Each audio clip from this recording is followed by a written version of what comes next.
Hello students, a very good afternoon to all of you. कैसे हो आप सब?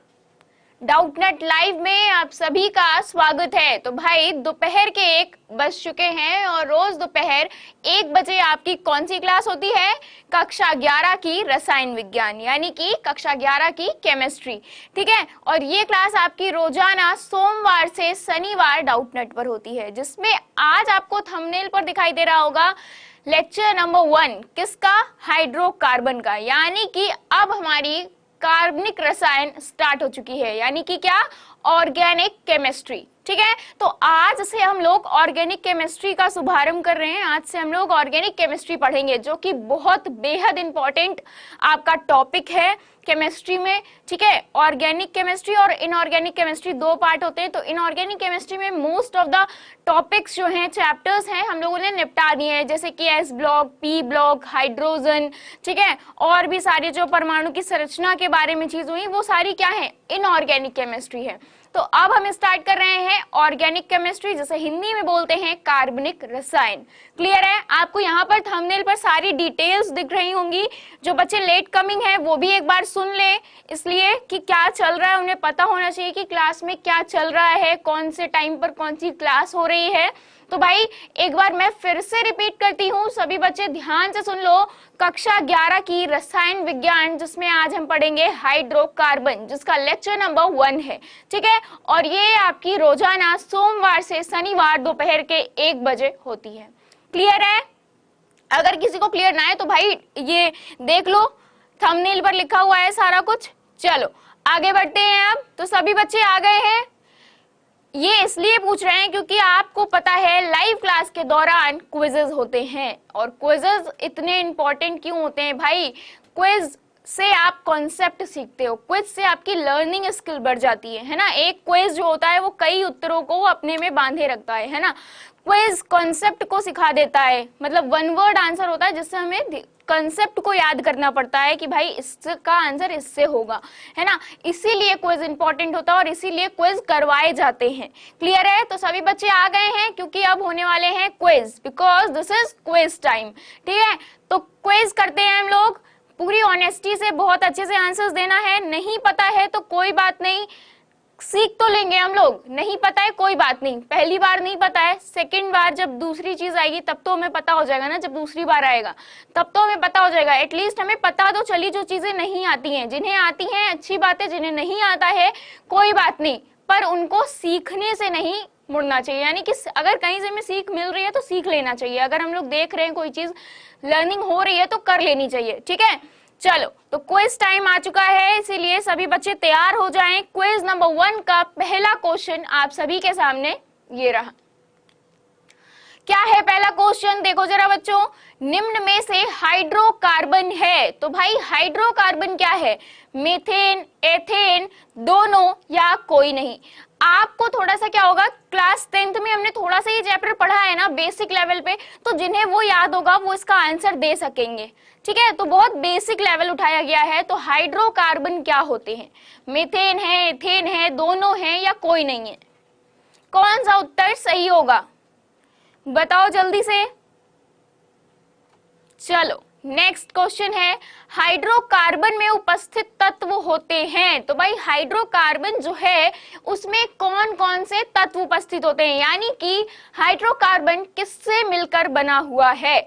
ऑप्शन ए कह रहा है सी यानी कि कार्बन, ऑप्शन बी कह रहा है एच यानी कि हाइड्रोजन, ऑप्शन सी कह रहा है दोनों, और ऑप्शन डी कह रहा है कोई नहीं।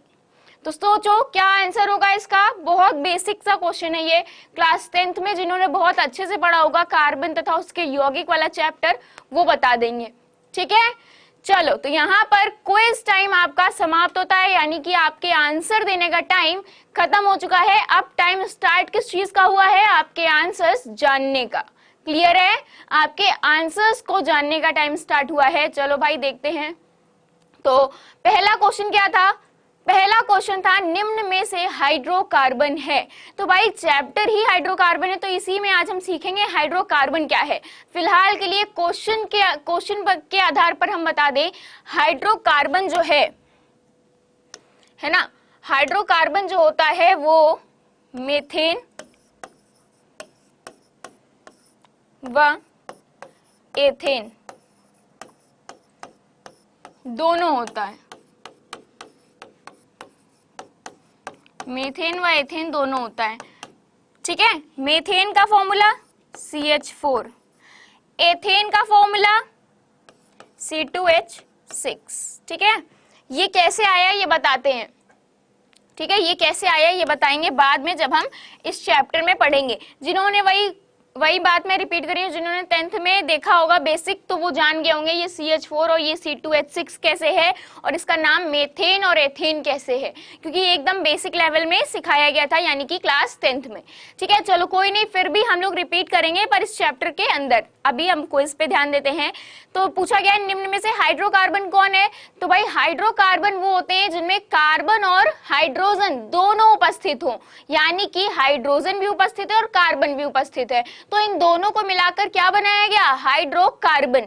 तो अगर आप देखोगे दोनों तत्व ऐसे हैं, दोनों यौगिक जो है हमारे ये ऐसे हैं जिनमें कार्बन और हाइड्रोजन दोनों है, कार्बन हाइड्रोजन, तो दोनों कैसे हो गए, हाइड्रोकार्बन। तो आंसर कौन सा होना चाहिए, क्या सिर्फ मेथेन होगा? अगर मेथेन हुआ तो एथेन बुरा मान जाएगा, कहेगा था तो मेरे पास भी कार्बन और हाइड्रोजन, तो मेरा आंसर सही क्यों नहीं हुआ।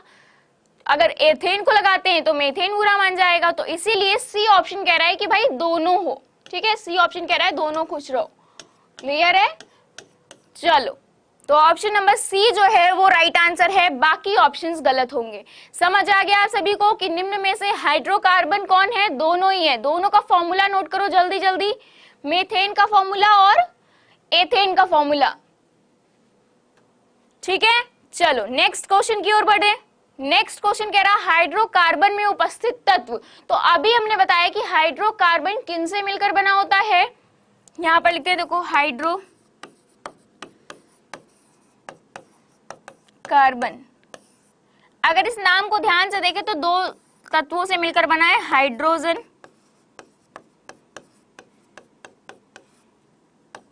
और कार्बन, ठीक है। हाइड्रोजन और कार्बन से मिलकर बना है, यानी कि H और C, ठीक है।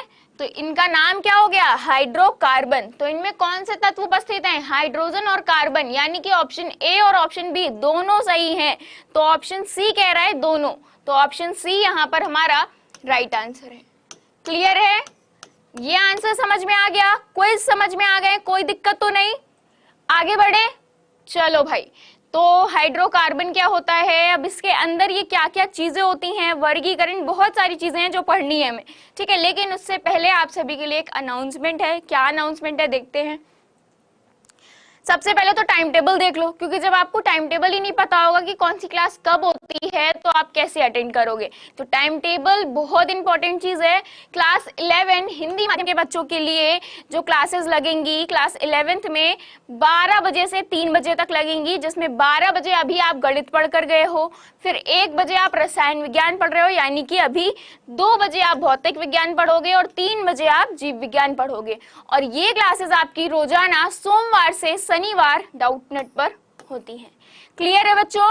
तो ये क्या था, टाइम टेबल था। तो जो बच्चे न्यू हैं, जिन्हें नहीं पता है, वो इसका स्क्रीनशॉट ले लें और अपने पास रख लें, कि जिससे जब जिस क्लास का टाइम हो वो आसानी से अटेंड कर सके। क्लियर है?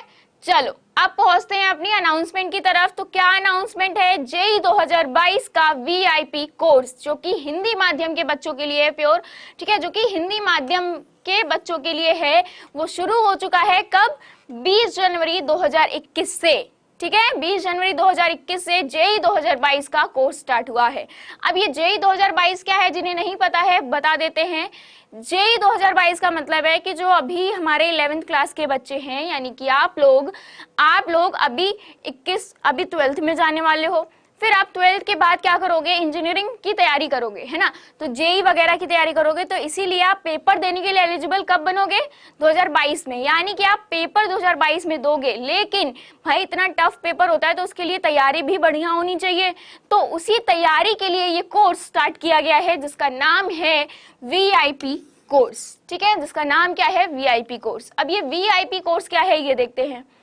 वीआईपी कोर्स क्या है, 960 आवर्स, यानी कि 960 आवर्स के कॉम्बो पैक की लाइव क्लासेस आपको मिलेंगी, जिसमें आपकी जेईई मेन की तैयारी होगी, जिसमें आप अच्छी रैंक ला सके।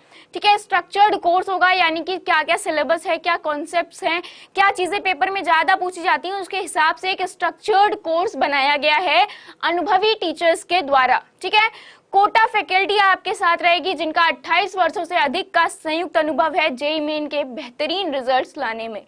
क्लियर है? और साथ ही साथ सिर्फ पढ़ाई नहीं, पढ़ाई के साथ साथ टेस्ट भी होंगे, यानी कि ये भी चेक किया जाएगा कि क्या आप टेस्ट दे पा रहे हो, क्या आपके कॉन्सेप्ट क्लियर हैं, वीक हैं, स्ट्रॉन्ग हैं, क्या है, इंप्रूवमेंट है कुछ या नहीं।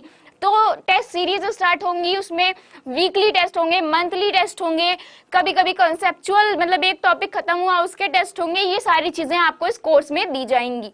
और साथ ही में क्या होगा, लाइव। लाइव का मतलब है कि भाई देखो, पढ़ते पढ़ते बहुत सारे डाउट्स आते हैं, सभी को पता है, बहुत सारी कंफ्यूजन्स होती हैं, तो आपके वो जो कंफ्यूजन्स हैं, डाउट्स हैं, वो क्लियर करने को आपको टाइम दिया जाएगा। लाइव इंटरेक्शन होगा आपका, टॉप डाउट्स का रोजाना डिस्कशन कराया जाएगा, साथ ही साथ गाइडेंस दिया जाएगा आपको। इसके लिए स्पेशल सेशंस होंगे एग्जाम की न्यूज से रिलेटेड, अपडेट से रिलेटेड और एग्जाम स्ट्रेटजी से रिलेटेड। ठीक है, साथ ही साथ मोटिवेशन भी दिया जाएगा। तो ये सारी चीजें एक कोर्स में मिल रही हैं, तो भाई इसीलिए तो ये कोर्स वीआईपी है। ठीक है, तो वीआईपी कोर्स क्या है समझ में आ गया जेईई 2022 वाले बच्चों के लिए। चलो, तो आपके टीचर्स हैं जो आपको जेईई की तैयारी कराएंगे, आपके साथ खड़े रहेंगे आपके जेईई की तैयारी में। ठीक है, चलो, तो आपको अगर कोर्स के बारे में और जानकारी चाहिए और ज्यादा चीजें आप जानना चाहते हो कोर्स के बारे में, तो नीचे एक नंबर दिया गया है, इस नंबर पर मिस कॉल देकर आप कोर्स के बारे में जानकारी प्राप्त कर सकते हैं। तो नंबर क्या है बच्चों, 0124-715-8250। क्लियर है? चलो आगे बढ़े। तो ये क्या है भाई, देखो ये क्या है, कल रिपब्लिक डे था हमारा, यानी कि गणतंत्र दिवस। ठीक है, अब हम बात करते हैं, आपको गणतंत्र दिवस के उपलक्ष्य में एक ऑफर दिया जा रहा है, एक उपहार दिया जा रहा है डाउटनेट की ओर से। क्या है बच्चों, वो है आपका स्पेशल रिपब्लिक वीक सेलिब्रेशन। ठीक है, एक क्या है, special republic week celebration offer होगा, जिसमें 25 से 28 जनवरी तक आपके लिए ऑफर अवेलेबल है। 30% का ऑफर आपको मिलेगा, जिसका कूपन कोड है रिपब्लिक। ठीक है, कूपन कोड क्या है, रिपब्लिक है। क्लियर है, कूपन कोड रिपब्लिक है, जिसमें अब इंडिया बढ़ेगा भी और आगे बढ़ेगा भी। तो भाई आप लोग ये देख लो कूपन कोड, जिसमें 28 तक की ही आपको डेट दी गई है और मैक्सिमम लिमिट 1000 है। ठीक है, चलो भाई, तो आपको एक छोटा सा काम करना है। क्या काम करना है बच्चों, आप सभी के सामने अभी एक पोल आएगा, पोल के थ्रू आपको बताना है क्या आप जेईई 2022 के लिए वीआईपी कोर्स ज्वाइन करने में इंटरेस्टेड है। फटाफट इस पोल का जवाब दीजिए और हम पहुंचते हैं आज एक नए चैप्टर, नए टॉपिक के साथ।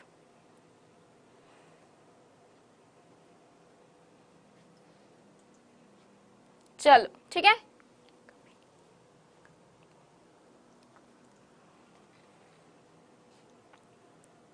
ठीक, चलो तो स्टार्ट करें अपना नया टॉपिक। टॉपिक है हाइड्रोकार्बन। क्या टॉपिक है, हाइड्रोकार्बन है। ठीक है, हाइड्रोकार्बन।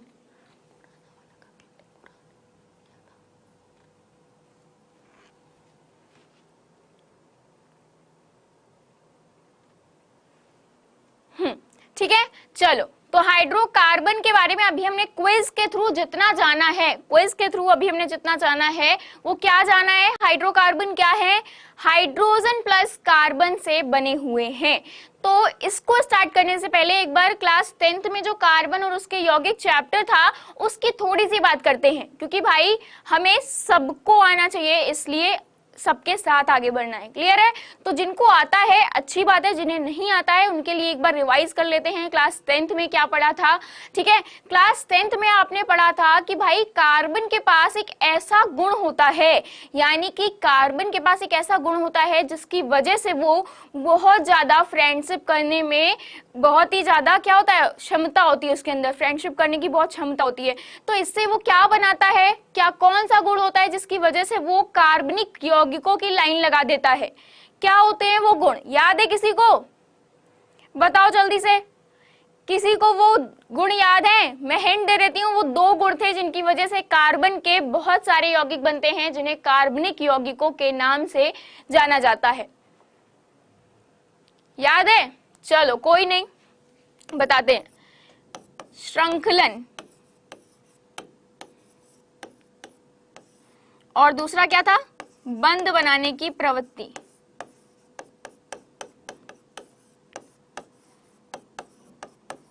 है ना, ये गुण थे, 10th में पढ़ा था, कार्बन की प्रकृति, है ना। हाँ, कार्बन की चतुसंयोजकता भी आप बोल सकते हो यहाँ पर सॉरी, यहाँ पर कार्बन की चतुसंयोजकता भी बोल सकते हो और कार्बन की बंध बनाने की प्रकृति भी। ठीक है, श्रृंखलन एंड बंध प्रवृत्ति, वेरी गुड। ठीक है, अब देखो श्रृंखलन क्या होता है। श्रृंखलन ये था कि भाई कार्बन के अंदर ऐसा गुण पाया जाता है कि जिससे वो अपनी कई टाइप की संरचनाएं बना सकता है, लाइक जैसे कि चेन बना सकता है, श्रृंखला बना सकता है, वलय बना सकता है, ठीक है, शाखाएं बना सकता है। ये सारी चीजें हम लोगों ने पढ़ी थी क्लास 10th में। ठीक है, उसके बाद बंध बनाने की प्रकृति, यानी कि कार्बन के पास ऐसी शक्ति होती है, मान लो कि भाई वो एकल बंध भी बना सकता है, द्विबंध भी बना सकता है और त्रिबंध भी बना सकता है। तो इन सारी चीजों की वजह से जो कार्बन है ना, वो क्या करता है, कार्बन अपने आसपास जितने भी अपने जो यौगिक होते हैं उनको बनाता है, जिससे क्या हुआ, बहुत यौगिकों की संख्या बढ़ गई। यौगिकों की संख्या जब बढ़ी तो कार्बनिक यौगिक आ गए, है ना, बहुत सारे कार्बनिक यौगिक आ गए। अब सारे जो हैं उनको किस नाम से बुलाया जाए, तो इस वजह से आया IUPAC। इस वजह से पूरी आई अध्ययन करने के लिए किस प्रकार कार्बन के यौगिकों का अध्ययन किया जाए, कैसे देखा जाए उनके गुणधर्मों को, तो बनाया क्या गया, कार्बनिक रसायन। क्या बनाया गया, एक कार्बनिक रसायन बनाया गया। क्लियर है? तो कार्बनिक रसायन में बात अब फंसी कि भाई कार्बन के तो बहुत सारे यौगिक हैं, तो इन यौगिकों का नामकरण कैसे किया जाए, तो उससे रिलेटेड आया एक IUPAC। क्या आया, IUPAC, जिसका मतलब क्या होता है कि इंटरनेशनल बेस्ड पर उनके नामों को लिखना, जिससे सभी को सुविधा हो उनको जानने के लिए, उनके भौतिक तथा रासायनिक गुणों के वर्गीकरण करके उनका नाम लिखना, जिससे क्या बोलते हैं, IUPAC नामकरण। वो हम पढ़ेंगे पर इस चैप्टर में नहीं। इस चैप्टर में हमें क्या पढ़ना है बता देते हैं। सबसे पहले ये जान लिया सभी ने, किसी को कोई डाउट तो नहीं है कि हम क्या पढ़ने वाले हैं, क्या चीजें हैं, ये चीज जान ली, श्रृंखलन और बंध बनाने की प्रवृत्ति जो होती है कार्बन के अंदर। चलो इतना पता हो गया। अब पहुंचते हैं हम लोग हाइड्रोकार्बन पर। आप किस पर पहुंचते हैं, हाइड्रोकार्बन पर पहुंचते हैं। ठीक है, हाइड्रोकार्बन हमने देखा था अभी क्विज में, हाइड्रो प्लस कार्बन। ठीक है,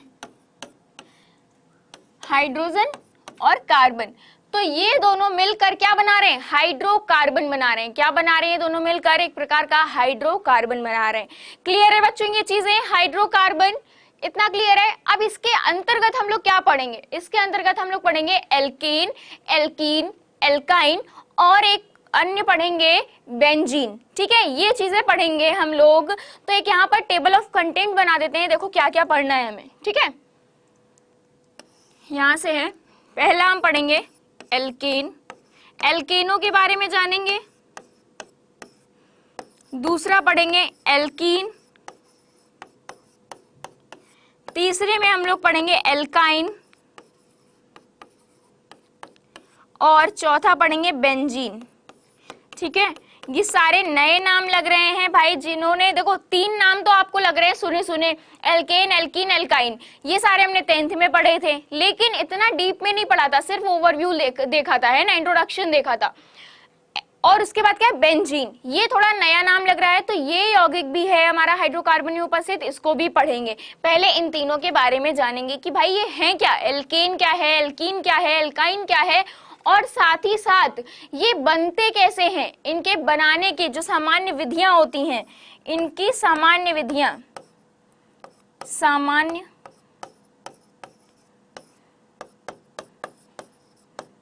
निर्माण की विधियां।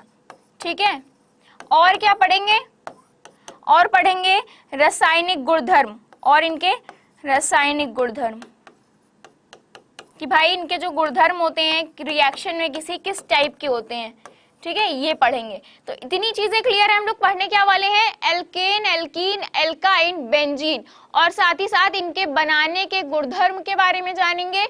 और क्या जानेंगे, किस तरह ये बनते हैं, यानी कि इनका निर्माण कैसे होता है। सामान्य निर्माण की विधियां का मतलब है कि सामान्यता ये किस प्रकार बनाई जाती है, यानी कि आसानी से बन जाती हैं, लेकिन सामान्यता कैसे होती है, तो ये निर्माण की विधियां जानेंगे, यानी कि खूब रिएक्शंस होने वाले हैं। तो सबसे बड़ी बात है, आपको इस चैप्टर के नोट्स बनाना बहुत जरूरी है। तो अभी से कॉपी पेन लेकर बैठ जाओ, और नोट्स जो होगा ना वो पूरा सीक्वेंस में होगा, तभी आपको बहुत अच्छे से ये चैप्टर समझ में आएगा। तो भाई जिनको हाइड्रोकार्बन समझना है अच्छे से, वो कॉपी और पेन लेकर बैठ जाओ। ये चीजें हम पढ़ेंगे लाइन वाइज। बहुत सारे रिएक्शंस होंगे जिसमें हमको रिएक्शंस की मैकेनिज्म देखेंगे, किस टाइप के रिएक्शंस होते हैं, ये सारी चीजें। उसके बाद हम पढ़ेंगे एक एरोमेटिक यौगिक यानी कि बेंजीन के बारे में। क्लियर है। अब देखो ये क्या होते हैं, एल्केन, एल्कीन, एल्काइन, ये क्या है, ये है आपके हाइड्रोजन, जो हाइड्रोकार्बन है उनके पार्ट क्या है, ये वर्गीकरण है। किनका, हाइड्रोकार्बन का वर्गीकरण है। किस प्रकार, आपको ये चार्ट यहाँ पर दिख रहा होगा, क्या है, सबसे ऊपर पॉइंट में लिखा है हाइड्रोकार्बन, सबसे नंबर 1 स्टेप जो है उसमें लिखा है हाइड्रोकार्बन। ये चार्ट दिख रहा है सभी को, ठीक। चलो उसके बाद इसको हाइड्रोकार्बन को 2 पार्ट्स में डिवाइड किया गया है। कौन कौन से पार्ट है, अचक्रीय हाइड्रोकार्बन और चक्रीय हाइड्रोकार्बन। जैसे इंग्लिश में बोलते हैं साइक्लिक हाइड्रोकार्बन, और अचक्रीय मतलब एसाइक्लिक, ठीक है, एसाइक्लिक हाइड्रोकार्बन और साइक्लिक हाइड्रोकार्बन।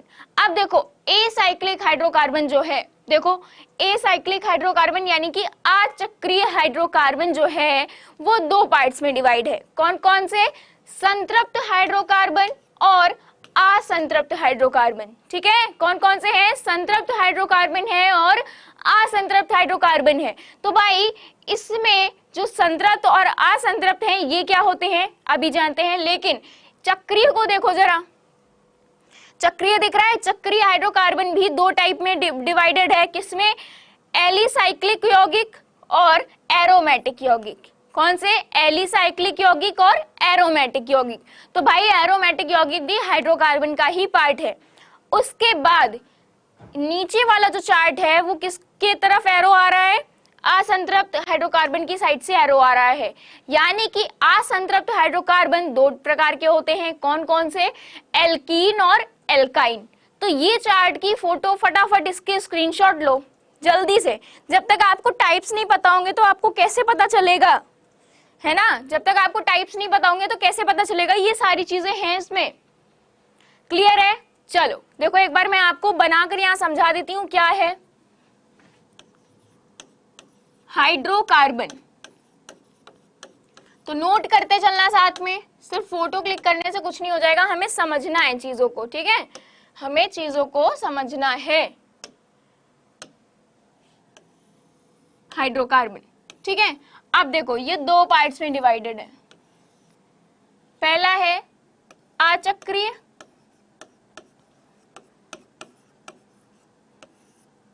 दूसरा है चक्रीय,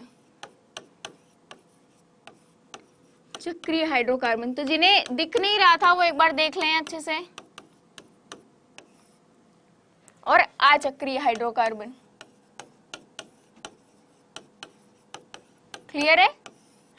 अचक्रीय हाइड्रोकार्बन जो है वो 2 पार्ट्स में फिर से डिवाइड था। कौन कौन सा, संतृप्त और असंतृप्त, संतृप्त हाइड्रोकार्बन और असंतृप्त हाइड्रोकार्बन।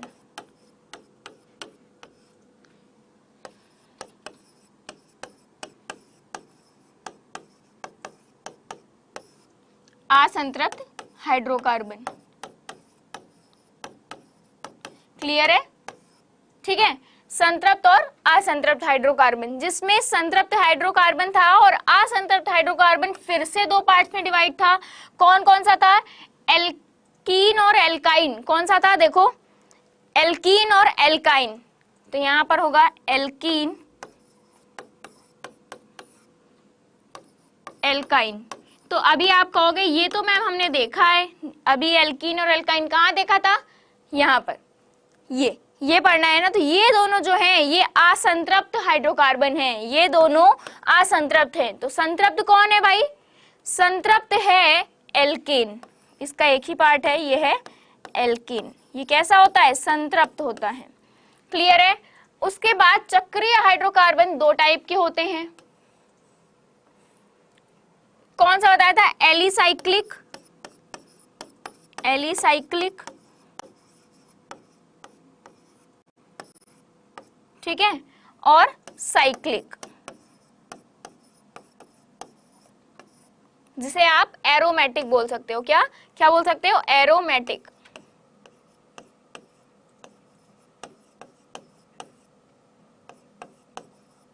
एरोमेटिक, ठीक है, समझ में आ रहा है? एरोमेटिक यौगिक, एलिसाइक्लिक और साइक्लिक, यानी कि एरोमेटिक, जिसके अंदर आप पढ़ोगे बेंजीन के बारे में या बेंजीन से रिलेटेड जितनी भी साइक्लिक संरचनाएं होंगी, यानी कि चक्रीय वैसी संरचनाएं होती हैं जो, ठीक है। चक्रीय में भी दो टाइप की होती हैं, एक बेंजीन वाली होती है, एक नॉन बेंजोइड होते हैं, यानी कि एक बेंजीन एक नॉन बेंजीन। अब इसके बारे में भी आपको अंतर पता चलेगा, अभी नहीं, जब जैसे जैसे हम लोग चैप्टर के अंदर जाते जाएंगे वैसे हमें पता चलता जाएगा कि भाई ये एलिसाइक्लिक क्या है और ये साइक्लिक यानी कि एरोमेटिक क्या है, ठीक है। एरोमेटिक क्या है? तो एरोमेटिक यानी कि बेंजीन, ठीक, जैसा कि इस चार्ट में लिखा था कि एरोमेटिक यौगिक, और एलिसाइक्लिक यौगिक। देखो अब यहाँ पर एक चीज और लिखी है नॉलेज के लिए, क्या लिखा है? संतृप्त हाइड्रोकार्बन यानी कि कार्बन और कार्बन परमाणु के मध्य एकल बंध बनता है। तो इसका मतलब है एल्केन क्या होते हैं? कार्बन कार्बन के मध्य, कार्बन कार्बन के मध्य एकल बंध पाया जाता है। कौन सा बंध? एकल बंध, यानी कि सिंगल बॉन्ड पाया जाता है। एल्कीन में द्विबंध पाया जाता है, एल्कीन में द्विबंध, किसमें? कार्बन कार्बन के मध्य। एल्काइन में त्रिबंध पाया जाता है, कार्बन कार्बन के मध्य, ठीक है। इतना क्लियर हो गया? ठीक है। एलिसाइक्लिक क्या होते हैं? यहाँ पर देखो लिखा है एलिसाइक्लिक होते हैं बिना धुएं के जलते हैं, और एरोमेटिक जो होते हैं वो धुएं के साथ जलते हैं। यानी कि एलिसाइक्लिक जो होते हैं वो धुआं नहीं छोड़ते, यानी कि बिना धुएं के जलते हैं, ठीक है, और एरोमेटिक धुएं के साथ जलते हैं, ठीक है। इतनी चीज क्लियर हो गई? जैसे कि देखो यहाँ लिखा था कार्बन कार्बन परमाणु के मध्य द्विबंध, यहाँ पर त्रिबंध। तो अंतर समझ में आया आप सभी को? हाइड्रोकार्बन का वर्गीकरण समझ में आ गया क्या है? चलो ठीक है, इसके अंदर ही हम लोग समावयवता पढ़ेंगे, यानी कि आइसोमेरिज्म पढ़ेंगे हम लोग, समावयवता, जिसमें एल्कीन की समावयवता के बारे में पढ़ेंगे, ठीक है। अभी समावयवता आपके लिए एक नया मतलब एक अननोन टॉपिक है, वो हम नेक्स्ट चैप्टर है उसमें अच्छे से जानेंगे, लेकिन अभी ये जान ले कि भाई एल्कीन की जो समावयवता होती है वो चीज क्या होती है। ये सारी चीजें हम लोग पढ़ेंगे, थोड़ा सा पढ़ेंगे इस चैप्टर में, लेकिन बहुत मतलब एक्सप्लेन कब होगा? नेक्स्ट चैप्टर में, ठीक है। तो अब आ जाते हैं एल्केन की बात करते हैं, क्योंकि हमने क्या कहा था इस चैप्टर में हम क्या पढ़ने वाले हैं? एल्केन, एल्कीन, एल्काइन और बेंजीन। तो सबसे पहला टॉपिक क्या है? एल्केन। तो जानते हैं भाई एल्केन के बारे में, स्टार्ट करें? चलो तो एल्केन देखते हैं।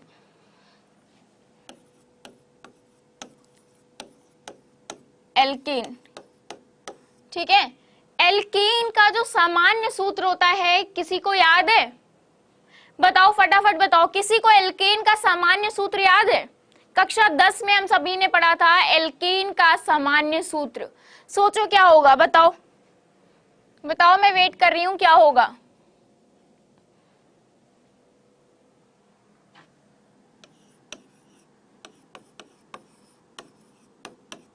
क्या यही होता है?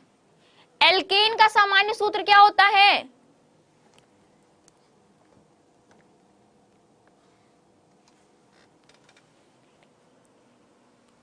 ठीक है, ये क्या है? एल्केनों का सामान्य सूत्र है। क्या है ये? एल्केनों का सामान्य सूत्र। अब यहाँ पर n क्या है? तो n देखो, n क्या है यहाँ पर? n है आपके कार्बन परमाणुओं की संख्या, कार्बन परमाणुओं की संख्या है, यानी कि कितने कार्बन परमाणु लगेंगे वो संख्या है। तो अगर यहाँ पर कार्बन की संख्या 1 रखें, यानी कि n बराबर 1 रखेंगे, तो हमें प्राप्त होगा CH4 4। देखो n बराबर 1 रखकर यहाँ 1, यहाँ पर 1, तो 2 1 2 प्लस 2 4। ठीक है, n बराबर 2 रखेंगे तो यहाँ 2 रखो तो कितना हो गया C2, यहाँ 2 रखोगे 2 दूनी 4 2 6, यानी कि C2H6। फिर n बराबर 3 रखोगे तो क्या आएगा, यहाँ पर 3 रख दिया C3, 3 दूनी 6 2 8 C3H8। ठीक है, तो इस प्रकार से क्या बनते जाएंगे आपके, ये नए नए यौगिक बनते जाएंगे जिसमें n बराबर सिर्फ आपको क्या करना है, अलग अलग नंबर रखने हैं, 1 2 3 नंबर रखा। अब देखो इनके बीच का जो अंतर है, इनके बीच आपको कुछ अंतर लग रहा है, क्या अंतर लग रहा है, देखो एक यहाँ पर C है, यहाँ पर एक H4 है, सेकेंड वाले में देखो C बढ़ गया यानी कि C 2 हो गए, यानी कि C का अंतर क्या है, 1 है। H कितने हो गए, 2 बढ़ गए, यानी कि H 2 बढ़ गए। ठीक है, तो इनमें जो है, इनमें अंतर पता है किस चीज का है, इनमें अंतर है CH2 का, इनमें अंतर क्या है, CH2 का। और ये CH2 का अंतर इनके हर एक नेक्स्ट आने वाले यौगिकों में होगा। जैसे कि आपको दिख रहा होगा यहाँ पर फिर से एक C बढ़ा, ठीक है, 2 H बढ़ेंगे यानी कि 2 H CH2।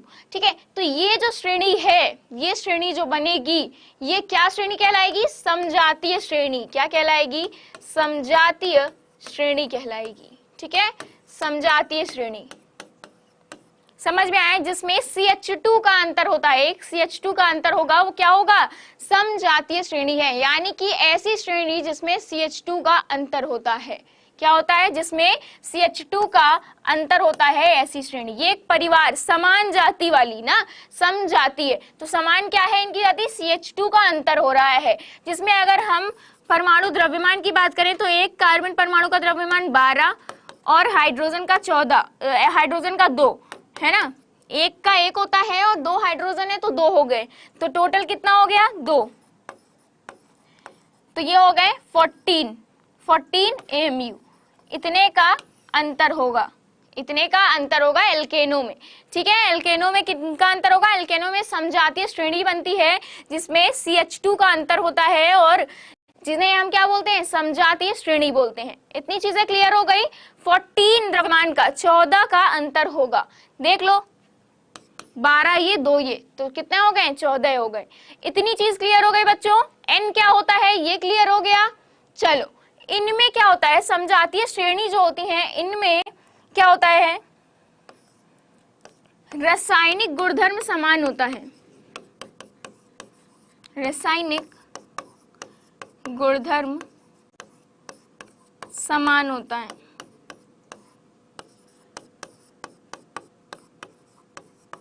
परंतु भौतिक गुणधर्म थोड़ा सा बदला होता है, भौतिक गुणधर्म असमान होता है। ठीक है, असमान होता है। तो इतना क्लियर हो गया। समजातीय श्रेणी क्या है ये क्लियर हो गई, एल्केन का सामान्य सूत्र क्या है ये क्लियर हो गया, और यहाँ पर n क्या है ये क्लियर हो गया। चलो, तो आपने एक चीज और पढ़ी थी 10th में कि कार्बन परमाणु की संख्या अगर 1 है तो उसका नाम मेथ यानी कि मेथेन होगा, है ना, और अगर 2 है तो एथ होगा, 3 है तो क्या होगा, प्रोप होगा। ठीक, ऐसा पढ़ा था, ऐसा पढ़ा था हम सबने। तो भाई यहाँ पर इनके नामकरण भी होते हैं। और ये एल्केन क्यों कहे जा रहे हैं, एल्केन क्यों कहे जा रहे हैं, क्योंकि ये संतृप्त हाइड्रोकार्बन है और साथ ही साथ इनमें एकल बंध पाया जाता है। क्या पाया जाता है इनमें, एकल बंध, यानी कि सिंगल बॉन्ड बनाते हैं। इनमें जितने भी C हैं और H हैं, H जो जुड़े होंगे C से वो सारे एकल बंध द्वारा जुड़े होंगे। देखते हैं प्रूफ, देखें, चलो देखते हैं प्रूफ। पहला क्या था, CH4। देखिए भाई, क्या सच में जो एल्केन बोल रहा था कि संतृप्त हाइड्रोकार्बन है उनमें एकल बंध होते हैं, तो क्या सच में ऐसा होता है, चलो देखते हैं। ठीक है, ये कार्बन एक सेंटर में रहता है, यहाँ पर 4 हाइड्रोजन है, यहाँ पर क्या है, 4 हाइड्रोजन है, क्लियर है, 4 हाइड्रोजन। अच्छा, अब किसी ने ये बनाया है हाइड्रो, वो जो मेथेन वगैरह का होता है, इलेक्ट्रॉन बिंदु संरचना सूत्र किसी ने बनाना सीखा है, इलेक्ट्रॉन बिंदु संरचना सूत्र। उसमें क्या होता है किसी तत्व के हम लोग क्या लेते हैं, संयोजी कोश के इलेक्ट्रॉनों को लेते हैं, क्योंकि भाई वही बंध बनाने में भाग लेते हैं और सारे तो पूरे, उनको मतलब ही नहीं है बाहरी दुनिया से। मतलब किन्हें होता है, संयोजी कोश के इलेक्ट्रॉनों को, यानी कि जो भाग दौड़ करते हैं, जो स्थायी होने के लिए भाग दौड़ करते हैं। क्लियर है? तो यहां पर ये बताओ, कार्बन के संयोजी कोश में कितने इलेक्ट्रॉन्स होते हैं? कार्बन का परमाणु क्रमांक क्या होता है? अच्छा ये बताओ, कार्बन का परमाणु क्रमांक होता है 6। तो इलेक्ट्रॉनिक विन्यास बनाएंगे तो 2,4, यानी कि इसको 4 इलेक्ट्रॉन्स की और जरूरत है अष्टक पूर्ण करने के लिए। तो इसके बाह्य कोश में 4 इलेक्ट्रॉन होंगे सदैव। देखो 4 इलेक्ट्रॉन यहाँ पर ऐसे हैं, ठीक है। अब हाइड्रोजन के पास 1, इसका परमाणु क्रमांक ही 1 होता है, तो इसके बाह्य कोश में भी 1 है। ये क्या करेगा, इसको 1 इलेक्ट्रॉन देने वाला कोई मिल जाए तो ये भी हीलियम की तरह दिखने लगेगा, यानी कि उसका अष्टक पूर्ण है। ठीक, ये सारी चीजें होती क्यों है? अष्टक पूर्ण करने के लिए, स्थायित्व प्राप्त करने के लिए ये लोग ऐसा करते हैं। ठीक है, तो यहाँ पर कितने हो जाएंगे? 1, सबके कोश में 1 है तो इनके कोश में भी 1-1 इलेक्ट्रॉन होगा। ठीक है, इनके कोश में भी 1-1 इलेक्ट्रॉन होगा। ठीक, ऐसे। क्लियर है? अब देखो, अब क्या होगा, इनको अपना अष्टक पूर्ण करना है, यानी कि अभी हमने हाइड्रोजन की क्या बात कही थी, हाइड्रोजन को 2 इलेक्ट्रॉन करने हैं, तो हाइड्रोजन के 2 इलेक्ट्रॉन पूरे हो गए, इसने कार्बन से उधार ले लिया। ऐसे इधर भी हो गया, ऐसे इधर भी, और ये इधर भी। अब बचा कार्बन। कार्बन को 4 इलेक्ट्रॉन चाहिए थे ना अपना अष्टक पूर्ण करने के लिए, तो इसने हाइड्रोजन के 4 इलेक्ट्रॉनों से साझेदारी कर ली। क्या कर लिया? हाइड्रोजन के 4 इलेक्ट्रॉनों से साझेदारी कर ली, तो इसने भी अपना अष्टक पूर्ण कर लिया। ठीक है, अब एकल बंध बनता कैसे है? एकल बंध बनता है 2 इलेक्ट्रॉनों के द्वारा, यानी कि जहां पर 2 इलेक्ट्रॉनों की साझेदारी हो रही, 2 इलेक्ट्रॉनों द्वारा बनता है, यानी कि 2 इलेक्ट्रॉन का मतलब 1 इलेक्ट्रॉन का युग्म, 2 इलेक्ट्रॉनों का मतलब 1 इलेक्ट्रॉन युग्म, 1 इलेक्ट्रॉन युग्म। युग्म का मतलब होता है पेयर, पेयर यानी कि जोड़ा, किसका? इलेक्ट्रॉनों का जोड़ा। एक जोड़ा यानी कि 2 इलेक्ट्रॉन। ठीक है, और जहां पर एक जोड़ा होगा वहां पर 2 इलेक्ट्रॉन, ये दोनों मिलकर क्या बना लेंगे? एक सिंगल लाइन, जिसे बोलते हैं एकल बंध। तो अगर इसका स्ट्रक्चर बनाएंगे यहाँ पर हम लोग, तो क्या बनेगा? इनमें कितने कितने का जो साझेदारी हुई है, कितने कितने की हुई है? देखो, हाइड्रोजन से कार्बन ने एक ही 1 इलेक्ट्रॉन तो लिया है, और एक तो उसके पास पहले से ही था, तो इसके बीच कैसा बंध बनेगा? एकल बंध बनेगा, यानी कि ये है कार्बन, ये इधर हाइड्रोजन, ये इधर हाइड्रोजन, और ये इधर हाइड्रोजन। तो समझ में आया? देखो, ये दो, ये दो, ये दो और ये दो, ये क्या है? पेयर हैं, ये क्या है? जोड़े हैं। तो क्या बनाएंगे ये? एकल बंध। और एल्केनो में क्या पाया जाता है? एकल बंध पाया जाता है। तो आप समझ में आया कि एल्केनो को सिंगल बॉन्ड क्यों कहा जाता है। क्लियर है? चलो, इतना क्लियर हो गया यानी आप सभी को। ठीक है, ये चीज क्लियर हो गई। बंध बनाने की ऐसे ऐसे हम और बातें करेंगे, जैसे कि दूसरा क्या था? एथेन था। दूसरा क्या था? एथेन। तो एथेन का स्ट्रक्चर बनाकर लाना। ठीक है, एथेन का स्ट्रक्चर आप लोग बनाकर लाना। उसका फॉर्मूला है C2H6। क्या है? C2H6। इसका इसी तरह से स्ट्रक्चर बनाकर लाओगे आप सभी, इस तरह से। ठीक है, पहले उसके इलेक्ट्रॉन बिंदु संरचना सूत्र बनाओ, फिर उसको इसमें कन्वर्ट करो। देखते हैं कितने बच्चे बनाकर लाते हैं। अब स्टार्ट करते हैं हम लोग। क्या? अच्छा, एक चीज और है। अच्छा, इसे एल्केन क्यों कहा जाता है? इसका नाम एल्केन है। एल्केन को इंग्लिश में बोलते हैं पैराफिन्स। ठीक है, पैराफिन्स बोलते हैं। ठीक है, इसको इंग्लिश में इसका जो वर्ड का मतलब होता है पैराफिन्स। ठीक है, अब ये पैराफिन मतलब क्या होता है? Little affinity. क्या होता है? Little affinity. देखो यहां पर बताते हैं,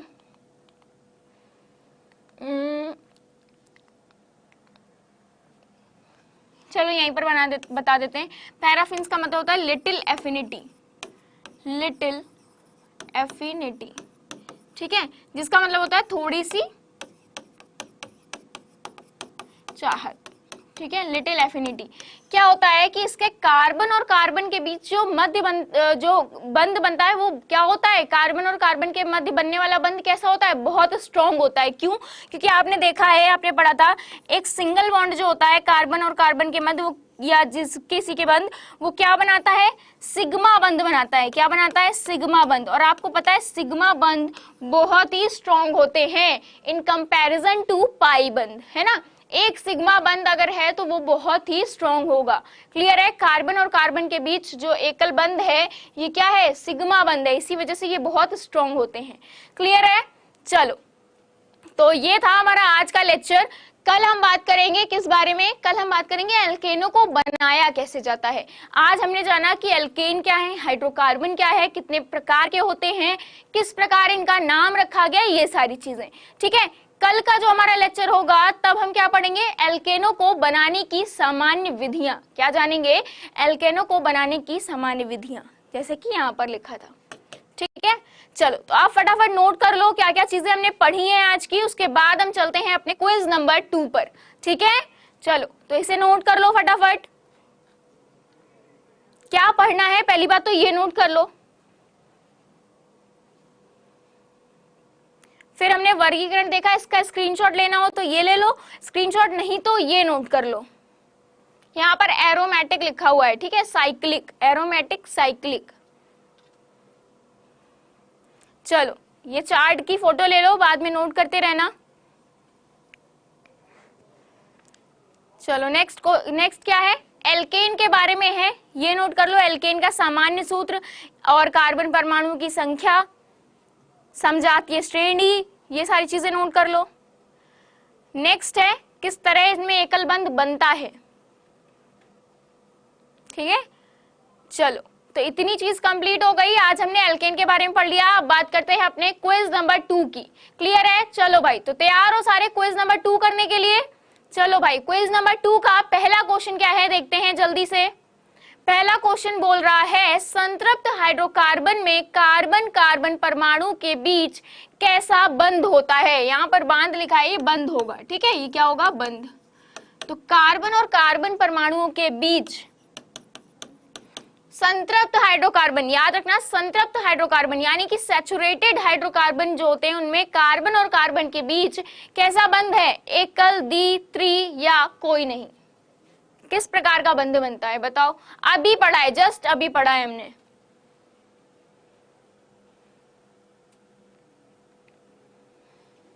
चलो, नेक्स्ट क्वेश्चन देखते हैं। नेक्स्ट क्वेश्चन कह रहा असंतृप्त हाइड्रोकार्बन क्या है। अब ये बताओ असंतृप्त हाइड्रोकार्बन क्या होते हैं। एल्केन होते हैं, एल्कीन होते हैं, एल्काइन होते हैं, डी कह रहा है, या बी या सी दोनों होते हैं। कौन सा उत्तर सही होगा। अभी क्या पढ़ा है हमने, असंतृप्त हाइड्रोकार्बन क्या होते हैं। असंतृप्त हाइड्रोकार्बन क्या होते हैं। चलो, तो आंसर देने का टाइम खत्म हुआ, जानते हैं। अभी हमने देखा था संतृप्त हाइड्रोकार्बन में कार्बन और कार्बन के बीच कैसा बंध बन रहा था। मीथेन का जब हमने अभी देखा था स्ट्रक्चर, तो एकल बंध बन रहा था, यानी कि option number A right answer है, बाकी ऑप्शंस गलत होंगे। ऑप्शन नंबर ए जो है वो राइट आंसर है। क्लियर है, एकल बंध बनता है। नेक्स्ट, असंतृप्त हाइड्रोकार्बन क्या होते हैं। असंतृप्त हाइड्रोकार्बन वे कार्बन होते हैं जिनमें एल्कीन और एल्काइन होते हैं, यानी कि द्विबंध और त्रिबंध पाया जाता है। तो एल्केन में तो एकल बंध पाया जाता है, तो ये तो गलत हो गया। एल्काइन सही है और एल्कीन सही है, पर दोनों ऑप्शन को सही कर नहीं सकते। डी क्या बोल रहा है, डी बोल रहा है दोनों। तो ऑप्शन नंबर डी जो है वही सही उत्तर है, बाकी जो ऑप्शंस हैं वो गलत हैं। समझ आ गया, इतना क्लियर है आप सभी को। चलो भाई, तो हमारा क्विज जो है वो आज का यहीं पर समाप्त होता है। मिलेंगे अपनी नेक्स्ट क्लास में, तब हम क्या पढ़ेंगे, एल्केनों को बनाने की सामान्य विधियां। ठीक है, चलो मिलते हैं फिर अपनी नेक्स्ट क्लास में। तब तक के लिए bye bye, thank you and take care.